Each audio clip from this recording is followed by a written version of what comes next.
Oke. Untuk merangkum apa?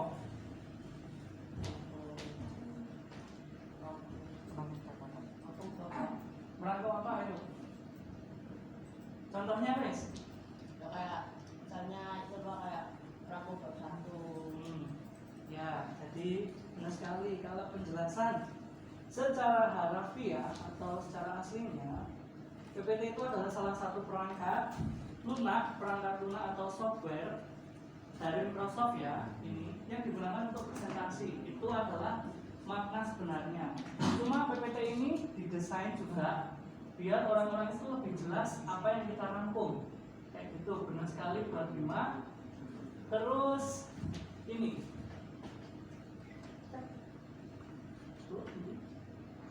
Oke, gimana sih membuat PPT yang baik, yang menarik?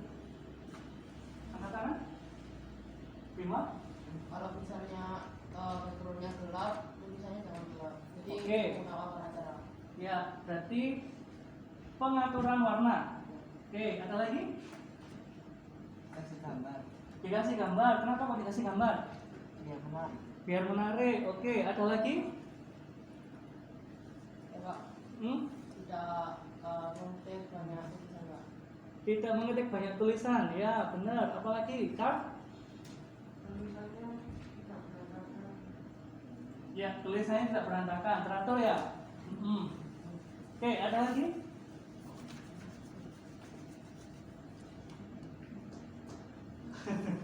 Yang cewek-cewek? Jihan? Apaan? Gimana? Oke, letak warnanya harus diperhatikan. Benar sekali kalian. Jadi gimana sih PPT yang baik itu? Di sini Bapak menjelaskan 8 slide. Tips slide presentasi PowerPoint yang menarik. 1. Berani tampil beda. Berani tampil beda itu kayak gimana? Jadi kayak itu tadi, Bima. Penggunaan warna.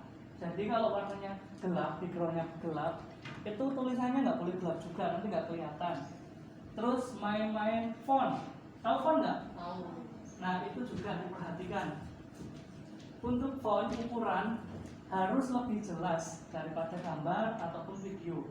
Jadi kalau membuat PPT itu font penting sekali karena kan kita harus menulis ya atau merangkum ya di situ.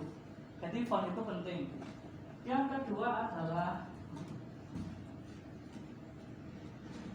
berani bermain warna. Benar sekali. Jadi kalau seumpama warnanya kuning, backgroundnya berarti tulisannya harus warna apa? Kira-kira dulu. Kuning itu gelap atau terang? Terang. Berarti tulisannya harus gimana? Bisa pakai apa coba? Hitam. Hitam, bisa coklat tua, bisa biru tua. Apa? Hijau tua, iya. Nanti ya itu. Jadi kalau kita berani tampil beda, kalian bisa pasti untuk mengatur warnanya, mengatur fontnya itu pasti juga bisa. Next yang ketiga adalah pilih font yang sesuai kayak itu tadi. Fontnya itu kalau yang huruf Latin bisa nggak sih buat PPT? Kenapa nggak bisa? Kurang bisa dibaca dengan cepat Pak. Ya benar sekali, kurang bisa dibaca dengan jelas. Terus tidak terlalu banyak teks. Nah ini yang harus diperhatikan. Jadi ada beberapa siswa itu yang cuma kopas. Tahu kopas? Tahu. Apa? Copy paste, iya. Jadi dari internet, dari buku dikopas, diketik, lalu banyak tulisannya. Itu juga membuat teman-teman bingung. Jadi yang presentasi juga bingung, audiensnya atau pendengarnya juga pasti bingung. Ini apaan sih PPT kok banyak banget tulisannya gitu. Namanya juga PowerPoint. Poin itu apa sih? Poin-poin saja yang dia. Iya, poin-poin aja yang diambil. Jadi kalau power itu bahasa Indonesianya apa? Kekuatan dari poin-poin tersebut. Jadi kalau dalam rangkuman itu hanya poinnya saja yang diperkuat gitu. Nanti untuk penjelasan kita bisa menjelaskan secara presentasi.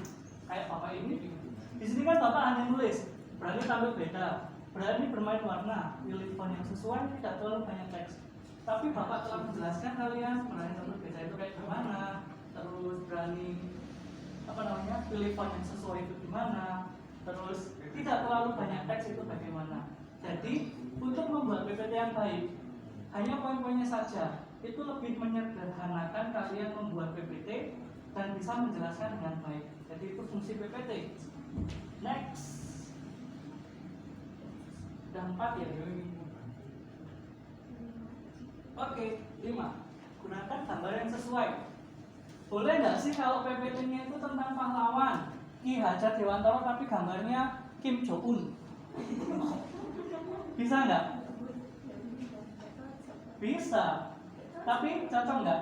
Nggak cocok. Kenapa nggak cocok? Karena itu nggak sesuai sama teks. Iya, karena nggak sesuai tema. Jadi usahakan untuk membuat PPT itu sesuai dengan tema. Oke. Jadi kalau seumpama kepahlawanan Ki Hajar Dewantara, Tutnya Din, terus R.A. Kartini, berarti gambarnya juga harus sesuai. Itu. Menggunakan huruf besar. Nah, di sini ini nggak wajib. Cuma kalau hurufnya itu tidak terlalu jelas, harus menggunakan huruf kapital atau huruf besar. Kayak gini, ini jelas nggak tulisannya? Yang bagian situ. Yang ini jelas nggak tulisannya? Jelas ya. Jadi tidak diwajibkan, ya nggak wajib. Tapi kalau untuk ini poin ini menggunakan huruf besar ini, fontnya itu tergantung. Kalau font ini karena font ini adalah jelas, jadi menggunakan huruf tidak kapital pun juga tidak apa-apa, kayak gitu. Menggunakan infografis. Nah, infografis tahu nggak? Ayo, mikir nih. Apa sih infografis itu? Ada yang tahu? Jadi kalian tahu tabel, chart, tahu apa lagi? Diagram. Nah, infografis itu seperti itu. Jadi selain kita membuat bulat-bulat yang poin-poin itu, kita bisa juga menggunakan kayak tabel, diagram, chart di situ. Jadi kita bisa menggunakan fasilitas dari PPT tersebut. Itu malah lebih menarik kayak gitu. Oke, sudah sampai terakhir ya. Buat slide yang menginspirasi. Nah, oke, saya tanya, buat slide yang menginspirasi apa sih maksudnya? Hah? Bagaimana? Dibikin yang menarik gitu ya. Oke, ada lagi yang menginspirasi itu kayak gimana? Ya? Selain membuat belajar menarik itu juga sesuai dengan tema, Pak. Sesuai dengan tema, benar sekali. Jadi selain itu yang sesuai dengan tema, terus yang warnanya kontras dan relevan atau cocok, itu kita bisa kok nambahin quote, tahu quote? Kata-kata yang sesuai dengan tema.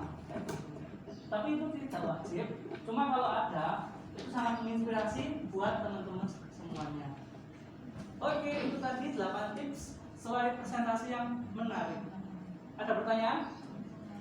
Belum? Oke, next. Jadi, kenapa sih kita harus membuat PPT yang baik? Supaya yang dengar itu ngerti, Pak. Supaya audiens itu mengerti atau memahami. Ada lagi? Nilainya nambah.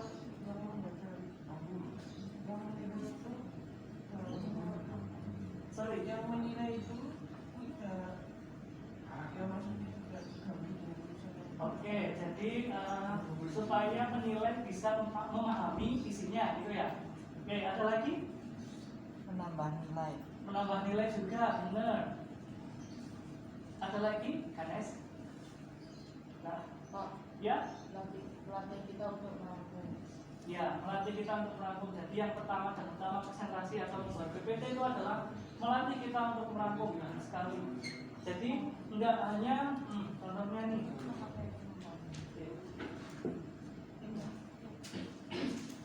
Jadi nanti kalian harus membuat PPT seperti yang Bapak jelaskan. Nah, di sini kan ada bacaan ya.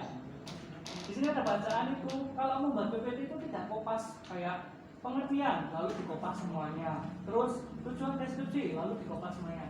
Tidak seperti itu. Jadi kita harus pandai-pandai merangkum apa yang mau kita sampaikan atau poin-poin apa yang harus kita tulis dalam PPT. Benar sekali, jadi manfaat membuat PPT yang baik itu satu, meningkatkan rasa percaya diri. Nah, kenapa rasa percaya diri kita ditingkatkan dari PPT itu? Kan kita membuatnya itu warnanya sesuai, temanya sesuai, jadi kita lebih pede untuk berpresentasi kayak gitu. Yang kedua adalah membantu mendesain slide menjadi lebih atraktif. Atraktif itu apa sih? Menarik, ya, menarik perhatian, atraktif itu. Terus yang ketiga adalah membuat audiens lebih fokus dengan informasi yang disampaikan. Benar sekali yang dikatakan kalian sebagai media komunikasi dalam diskusi. Jadi kalau PPT-nya kurang bagus, bisa nggak sih kita diskusi dengan baik? Sulit ya kayaknya. Kurang baik ya. Benar sekali. Dan yang terakhir adalah menghindari kesalahpahaman. Kayak tadi gambarnya Kim Jong-un tapi temanya adalah Ki Hajar Dewantara. Jadi kita harus menghindari kesalahpahaman itu. Oke. Yuk buat PPT. Oke, sebelum kita buat PPT, apakah ada pertanyaan? Di PPT itu apa bisa menambah Menambah stroke? Bisa di format kayaknya ada ya. Cuma stroke-nya itu tidak apa ya namanya? Mesti ada batasnya, ada limitnya. Kayak gitu. Stroke-nya pinggiran itu kan. Ada lagi?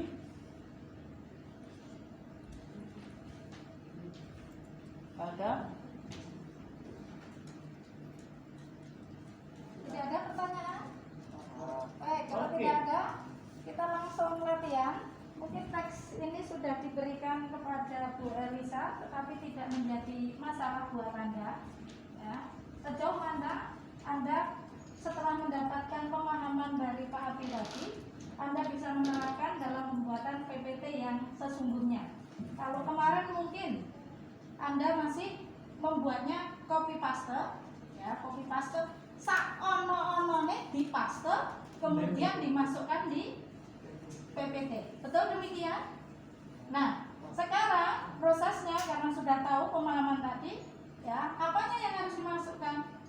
Cukup poin-poin pentingnya saja yang dimasukkan, sehingga ya pada saat nanti presentasi bisa lah Anda nanti akan menjelaskannya. Oke, begitu. Jadi hanya poin-poin penting saja yang dimasukkan. Satu slide, satu informasi. Ya, satu slide, satu informasi. Satu sub pokok bahasa. Nah, ini saya bagikan. Di rumah siapa yang menggunakan laptop? Oke, yang menggunakan laptop nanti bisa dengan komputer PC ini. Siapa yang menggunakan HP? Yang kerjanya selalu menggunakan HP. HP sudah diinstal semuanya untuk PowerPoint-nya? Oh. Yang khusus pakai HP saja, yang di rumah tidak ada laptop, tidak ada komputer, ada kerja menggunakan HP ya. Oke, baik. Latihannya langsung menggunakan HP saja untuk memperlancar kemampuan Anda dalam keterampilan membuat PPT-nya. Tapi yang biasanya menggunakan komputer dalam bekerja ya, atau laptop, Anda bisa menggunakan PC-nya. Begitu? Ya, saya bagikan materinya, kemudian mencoba untuk membuatnya. Ya. Oke, ya kembali Bu Kris membagikan. Nanti kalau ada pertanyaan langsung aja bilang Pak, saya mau tahu yang ini, Bu saya nggak tahu yang ini apa. Oke? Oke, selamat bekerja dan selamat mengerjakan. Waktunya sampai jam berapa Bu? 8.50 nanti 8 kurang 10. Oke, jam 8.35. 8.35. 8.35 nanti kita sudah selesai. Berarti waktunya hanya 25 menit. Semoga cukup. Nenek semua pakai komputer ya? Enggak pakai HP? iPhone-nya nanti disimpan dulu. Sudah pakai. Flash disk nggak?